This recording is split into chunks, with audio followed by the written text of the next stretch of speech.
ঢাকাতে বেশ কয়টা কাজ ছিল, সবকিছু শেষ করে আমরা সবাই মিলে কোথায় যাচ্ছি বলেন তো? আপনাদের সবার প্রিয় চট্টগ্রাম শহরে। সো কেন যাচ্ছি চট্টগ্রামে তা একটু একটু করে সবই জানতে পারবেন। আর আমি যেখানে যাই কিছু না কিছু ঘটনা ঘটিয়ে বসেই থাকি। চলেন আজকের ব্লগেও কিছু শেয়ার করি। হ্যালো এভরিওয়ান, আসসালামু আলাইকুম সবাইকে। কেমন আছেন আপনারা? আমার মন শরীর দুইটাই খারাপ ছিল। এই অবস্থাতেই সকাল 8টার মধ্যে আমরা এয়ারপোর্টে পৌঁছাই। বাট দুঃখের বিষয় আমাদের ফ্লাইট ছিল 2:30টায়। সো এত লং টাইম কি করব কিছুই বুঝতে পারছিলাম না। লাউঞ্জের বাইরে বসে থাকতে থাকতে কখন যে ঘুমিয়ে পড়েছিলাম, তারপর এক ঘুমে 11টা বেজে যায়। ভাবলাম এবার একটু সকালের নাস্তা করা যাক। তাই যখন জনি ভাই এসেছিল তাদের সাথে লাউঞ্জে বসে সবাই মিলে বুফে খাওয়া দাওয়া করছিলাম। আর এখানে আমি কি যেন বকবক করে বলছিলাম, যেটা আমার কাজ অলওয়েজই। তো আমি এই ট্যুরটার জন্য খুবই এক্সাইটেড। এই প্রথমবার এত লং টাইম জার্নি করব দিশার সাথে, দেজি আপুর সাথে, জনি ভাইয়াদের সাথে। আমার একটু পরপরই জ্বর আসতেছিল।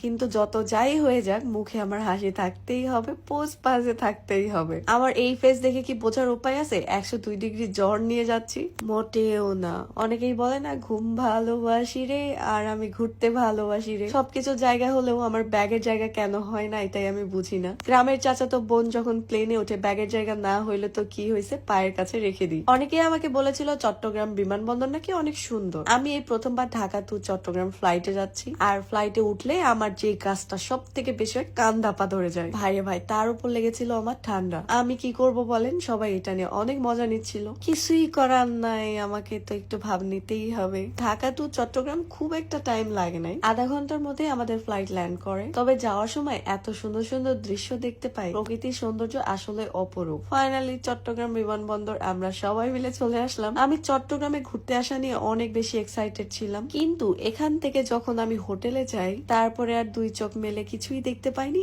একদমই সন্ধ্যা পার করে দিয়েছিলাম, যেটা অলওয়েজই আমার সাথে হয়। আর আমার এই অদ্ভুত পাগলামি গুলো সহ্য করে বাপ্পি বেচারা একটা অসুস্থ রোগী নিয়ে সবসময় ঘোরাফেরা করে। চট্টগ্রাম বিমানবন্দর থেকে আমাদের হোটেল খুব একটা দূরে ছিল না, 25 মিনিটের মধ্যেই চলে গেছি। তবে এখানেও একটা মজার কথা শেয়ার করি। আমি যখনই সুযোগ পেয়েছি, মানে সেটা হোক 1 মিনিটের বা 10 মিনিটের, সেখানেই আমি রেস্ট নিয়েছি। এয়ারপোর্টে শুয়ে পড়েছি, সিএনজিতে ঘুমাতে ঘুমাতে এসেছি। মানে জ্বর এবং ঠান্ডার জন্য অ্যান্টিবায়োটিক খেলে যা হয় আর কি। ভাই আমি যখনই একটা সুন্দর প্ল্যান করি তখনই এটা আমার সাথে কেন হতে হয়। ভেবেছিলাম পতেঙ্গা, কর্ণফুলী, টার্নেল আরো কত কি ঘুরে বেড়াবো, কই আর সেটা হলো। লবিতে আসার পরে আমার আর একটু ধৈর্য কুলাইতেছিল না, সোজা আমি আমার হোটেল রুমে চলে যাই। সো ক্লান্ত এই জীবনে আর কি বা শেয়ার করব আপনাদের সাথে। চট্টগ্রামে দেখার মতো কি কি জায়গা আছে এটা কমেন্টে জানাতে একদম ভুলবেন না। এন্ড আমার কিন্তু স্পেশালি চট্টগ্রাম শহর অনেক বেশি ভালো লাগতেছে। দেখা যাক কি কি দেখতে পারি এবং আপনাদের সাথে শেয়ার করতে পারি। সো ততক্ষণ পর্যন্ত সবাই ভালো থাকবেন, সুস্থ থাকবেন। আল্লাহ হাফেজ।